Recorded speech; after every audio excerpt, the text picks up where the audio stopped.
My dear student, I want to begin today with a simple question that has puzzled humanity since the dawn of consciousness.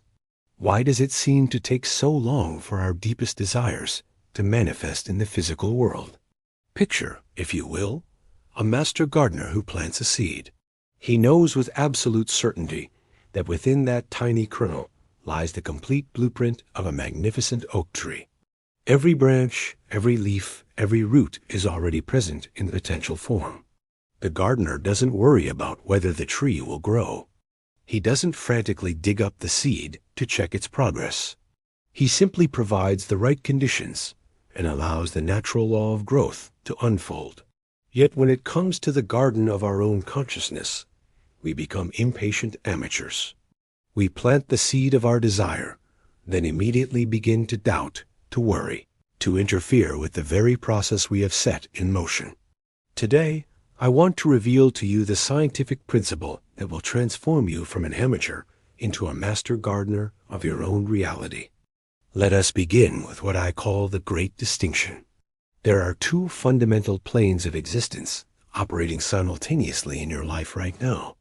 The first is the plane of spirit, which exists beyond the limitations of time and space. The second is the plane of matter, which appears to be bound by these very conditions. Here lies the key to understanding instantaneous causation. On the spiritual plane, creation is not a process.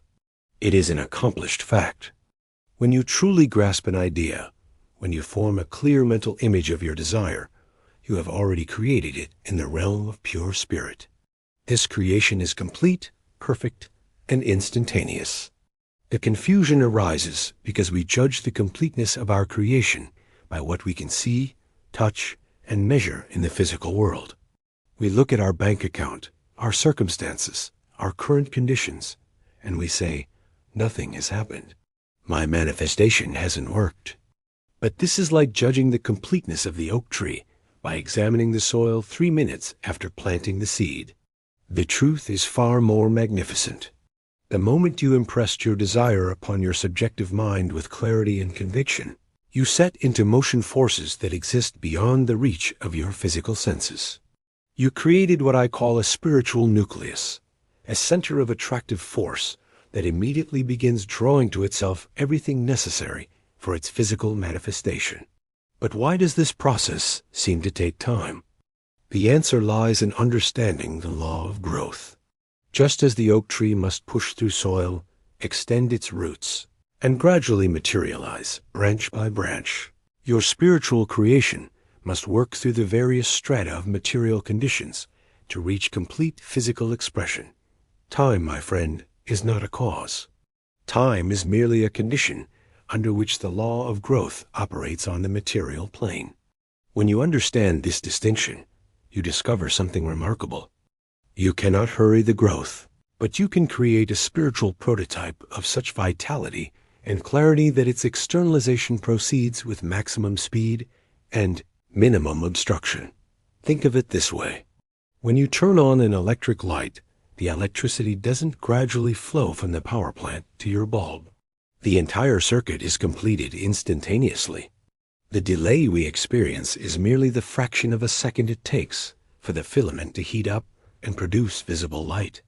Similarly, when you truly create from the spiritual plane, the causative connection is immediate. What we perceive as delay is simply the time required for material conditions to arrange themselves in harmony with your spiritual blueprint. This brings us to the practical application of instantaneous causation. The secret lies not in trying to force the external conditions to change faster, but in creating such a perfect spiritual prototype that its manifestation becomes inevitable. Let me share with you the 3 principles of operating from the everlasting now. First, you must think of your desire as already accomplished, not as something that will happen in the future, but as something that already exists in the realm of pure spirit. When you pray or visualize, you are not creating something new. You are recognizing something that already is. This requires a complete shift from hoping to knowing, from wanting to having. I often tell my students to practice what I call the thank you method. Instead of asking for what you want, thank the universal mind for what you already possess in spirit. This simple shift moves you from the realm of conditions into the realm of causes. Second, you must eliminate the element of time from your thinking. The moment you say, "I will have this by next month," you have placed your creation in the future and made time a condition of its manifestation. Instead, think in terms of the eternal now. Your desire exists now in spirit. Your recognition of this fact exists now. The universal law operates now. Everything necessary for manifestation exists in the present moment. Third, you must trust the law of growth without interference. This is perhaps the most challenging aspect for the eager student. Once you have created your spiritual prototype, you must allow it to unfold according to its own inherent intelligence. The gardener who constantly digs up his seeds to check their progress will never see a harvest. But what does this mean in practical terms? It means that after you have clearly impressed your desire upon your subjective mind, you turn your attention to other things. You live your daily life with quiet confidence, knowing that behind the scenes, invisible forces are arranging circumstances for your benefit.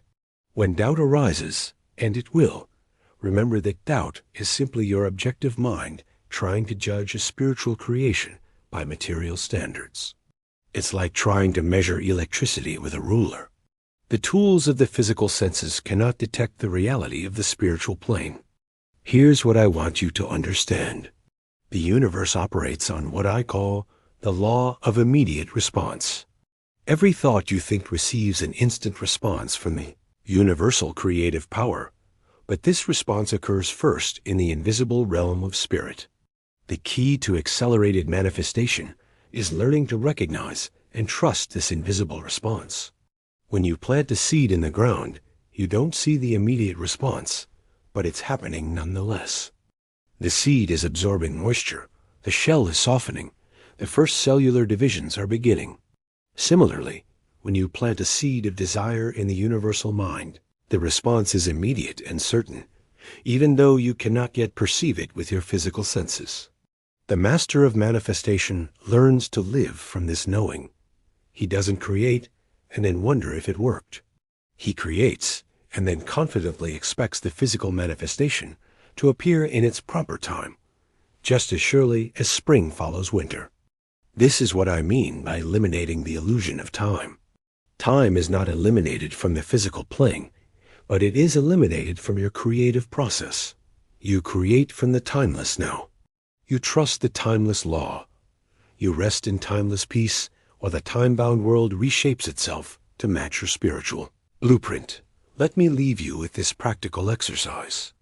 Tonight, before you sleep, choose one desire that you wish to manifest.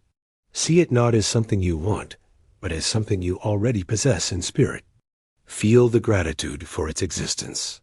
Thank the universal mind for this gift that already belongs to you. Then, and this is crucial, release it completely. Don't carry it with you into tomorrow as a burden or worry. Trust that the law of growth is now operating. Trust that invisible forces are now arranging circumstances. Trust that what you have created in spirit must manifest in matter. Remember, my dear student, you are not learning to create faster. You are learning to recognize that true creation is always instantaneous.